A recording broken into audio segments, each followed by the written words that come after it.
저는 아직도 그 광고가 생생하게 기억이 나는데 휴대폰을 비누로 막 씻더라고요. 손 씻으면서. 그런 광고도 있었고 수영장 안에서 뭐 사진 100장 찍는 그런 광고도 있었던 것 같고 이 모든 건 결국 우리 방수 잘 됩니다. 이걸 자랑하는 거겠죠. 그런데 실제로 방수 잘 된다고 해서 써보니 안 됩디다 하는 상품이 제법 많다고 합니다. 안타깝게도 100% 방수되는 그런 제품은 세상에 없는 것 같기도 하고 방수팩이 있는데도 물 들어갔다 이런 얘기도 있고요. 오늘 생활발전소는 소비자가 만드는 신문 조윤주 기자에게 이 믿을 수 없는 방수 기능 요거 알아볼게요. 안녕하세요. 안녕하세요. 조 기자님 요즘에요. 우리는 방수 잘 돼요. 네. 수영장에서 바다에서 양껏 쓰세요. 맥주 흘려도 괜찮아요. 이런 식으로 광고하는 제품들이 국내외에 굉장히 많거든요. 네. 그런데 실제로는 방수 기능이 그렇게 좋지 않다 이런 주장도 있어요. 네, 맞습니다. 말씀하신 것처럼 대부분 모바일 기기는 광고나 제품 설명서에서 방수 성능을 강조를 하고 있는데요. 이런 전자기기 침수 문제로 제조사 갈등을 겪고 있는 소비자 불만이 매우 빈번하게 발생하고 있습니다. 광고에서는 1m 물에서 30분간 방수가 된다. 수영하면서도 착용할 수 있다라고 안내는 하는데 실제 침수가 발생하는 경우들이 있는 건데요. 이 경우에 온전히 소비자 과실로 치부가 돼서 제조사가 보증해주지 않고 소비자가 수리비를 물어야 하는 경우가 대부분이다 보니까 소비자도 불만을 제기하고 있습니다. 우리 실사례를 한번 볼게요. 네. 방수 기능을 믿고 사용했는데 비를 맞았다거나 세면대에 잠깐 빠뜨렸을 뿐인데 침수돼서 먹통이 됐다는 사례들이 있는데요. 부산시 해운대구에 사는 한 소비자는 산지 반년 된 휴대전화를 세면대에 잠깐 빠뜨렸을 뿐인데 먹통이 됐다고 합니다. 이 제품은 광고에서 생활방수 기능이 있다고 해서 큰 문제가 아닐 거라고 했지만 서비스 센터에서는 수리는 물론 교환도 해줄 수 없다고 말했습니다. 광고와 다르지 않냐고 항의를 해봤지만 어차피 방수 기능이 사용하다 보면 떨어진다라고 말을 했다고 하는데요. 실제 또 다른 소비자도 스마트워치를 착용한 채 수영을 했다가 침수 문제를 겪었는데 이 제품 같은 경우에는 수영 시 칼로리를 계산해주는 제품이 있었습니다. 그래서 당연히 제품 결함이구나 생각해서 서비스 센터에다 문의를 했더니 무려 수리비로 20만 원 정도가 청구가 됐는데요. 네. 방수 기능이 있기는 하지만 침수는 발생할 수 있고 제품 결함이 확인되지 않았기 때문에 무상 수리가 어렵다고 했다고 합니다. 묘하네요. 수영할 때 칼로리를 계산해 주지만 수영할 때 사용을 해서는 안 되는 시기인가? 이거 좀 알쏭달쏭한데 생활 방수라는 단어가요. 네. 그 단어가 의미하는 게 어디까지 방수가 된다 이런 뜻이에요? 네, 일단 제조사에서 얘기하는 것 같은 경우에는 대부분 스마트폰이나 스마트워치 같은 경우에는 최소 IP68 등급의 방수 성능이 적용이 되어 있습니다. 이 IP68 같은 경우에는 방수 방진 등급인데 거의 최고 등급 수준이라고 생각을 하시면 돼요. 그래서 1.5m 깊이 수중에서 30분간 방수를 보장해주는 수준인데요. 그런데 일부 스마트워치 제품 같은 경우에는 아까 그 사례자처럼 수영할 때 칼로리를 계산해주는 기능이 있는데 물속에서 사용하는 경우가 많지만 이렇게 네. 침수되는 경우도 심심치 않게 발생하고 있는 겁니다. 이 제조사들은 침수 피해를 소비자 과실이라고 보고요. 무상 보증 기관과 상관없이 유상 수리하는 게 일반적인데요. 일부 제조사 같은 경우에는 만약 침수 라벨이 손상되지 않은 경우라고 하면 테스트를 거쳐서 기기 문제로 판명될 경우에는 무상 수리를 해주기도 합니다. 그런데 방수 된다고 해서 믿고 쓴 거잖아요. 네. 소비자들 입장에서는 좀 억울할 것 같기도 하고 근데 제조사 입장은 생활방수라는 게 그렇게 완벽하지가 않다 이런 얘기인 건가요? 네, 그렇죠. 사용하면서 방수 기능이 떨어질 수도 있고 또 제조사가 처음에 제품을 만들 때 실험했었던 환경과 다른 곳에서 쓰기 때문에 네. 그 부분은 조금 완벽하게 차단되기는 어렵다는 입장입니다.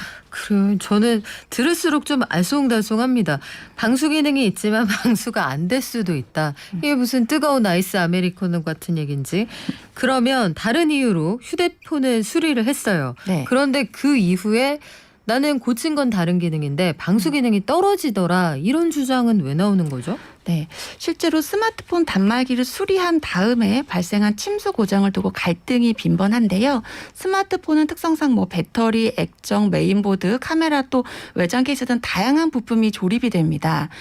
그런데 이제 방수폰 같은 경우에는 이 조립 부위에 고무 실링이나 방수 본드, 접착제 같은 것들을 도포를 해서 틈새로 물이 들어가지 않게 하는 방식으로 제작이 된다고 하는데요. 이때 사용하면서 떨어뜨리거나 외부 충격으로 틈새가 벌어져서 접착제가 처리됐던 부분이 떨어지거나 아니면 내부 고무 실링이 정위치에서 좀 비켜나갈 때, 이럴 때는 언제든지 침수가 발생할 수 있습니다. 또 수리를 위해서 분해했다가 재조립하는 경우에도 마찬가지이기 때문에 방수 성능을 떨어뜨리는 요인이 된다고 합니다.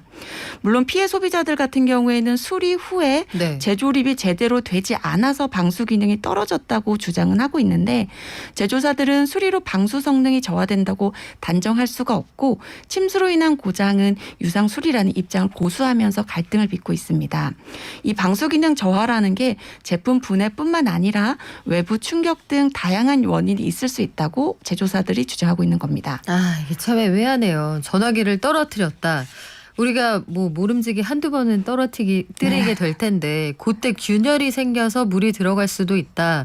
기능이 떨어질 수도 있다. 이렇게 주장을 하면 입증하기가 참 어려운데, 알겠어요. 그럴 수도 있다고 쳐요. 그러면 방수팩으로 나는 전화기를 감쌌다. 이 사례는 어떻게 됩니까? 네, 이 여름에 이제 뭐 워터파크나 이런 데 가시다 보면 방수팩들 정말 많이 사용하시는데요. 필수죠, 거의. 네. 네. 방수팩을 사용했는데도 침수되는 경우들이 굉장히 많이 있습니다. 그래서 한국소비자원에서도 실제로 이 건으로 분쟁을 조정한 사례가 있는데 하나 소개를 해드리겠습니다. 한 소비자가 온라인으로 방수팩을 구매를 했고 이걸 가지고 수영장에서 사용을 했는데 휴대전화가 침수되면서 수리비가 발생을 한 겁니다. 이 소비자는 판매자에게 불량 제품을 팔았으니까 스마트폰 수리비의 상당 부분을 배상을 해달라라고 요구를 했는데, 또 판매자 입장에서는 사이트 내에 방수팩 사용 전에는 반드시 누수 확인을 하고 이용을 했어야 했는데 아, 방수팩도? 네, 그렇습니다. 이 소비자는 그 과정을 거치지 않았기 때문에 배상을 거부했습니다. 그런데 소보원에서는 일단 방수팩 같은 경우에는 안정성을 갖추지 못한 제품 결함이 있다라고 판단을 해서요. 제조물 책임법에 따라서 판매자에게 손해배상 책임이 있다라고 봤습니다. 다만 아까 판매자가 주장했었던 것처럼 소비자도 방수팩을 사용하기 전에 방수팩을 사용하는 과정에서 과실로 혹시 물이 들어갔을 수도 있기 때문에 그런 가능성을 고려해서 수리비와 감가상각액을 좀 조정해서 배상을 조정했다고 합니다. 아, 참 어렵네요. 네. 꼼꼼하게 봐야 될 게 되게 많네요. 방수팩을 내가 샀다. 근데 그게 물 새는지 안 새는지 테스트를 해봤어야 된다. 이런 얘기잖아요. 네, 그렇습니다. 휴가 가려고 방수팩 구입하신 분들 많으시죠. 요거 구매를 하시면 혹여나 발생할 수 있는 문제가 있으니까 물 담아서 요거 물 나오는지 네. 공기 새는지 요거 테스트를 해보셔야 만약의 상황에 대비할 수가 있다고 합니다. 동영상 같은 걸 찍어놔야 되겠네요. 그러면. 네, 그렇죠. 마른 휴지 같은 걸 넣어서 한번 아이고야. 점검을 해보셔야 될 것 같습니다.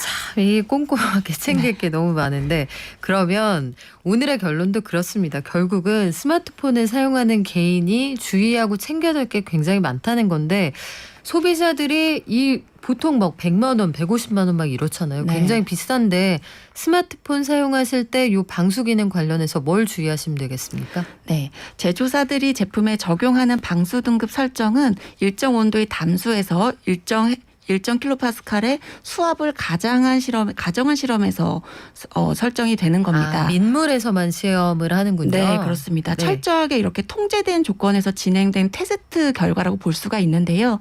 그렇다 보니까 우리가 일상생활에서 사용하는 뭐 이물질이 섞인 물이라던가 온도가 너무 높거나 낮은, 또 수압이 일정 수치보다 높은 환경에서는 이게 보호가 되지 않을 수가 있습니다.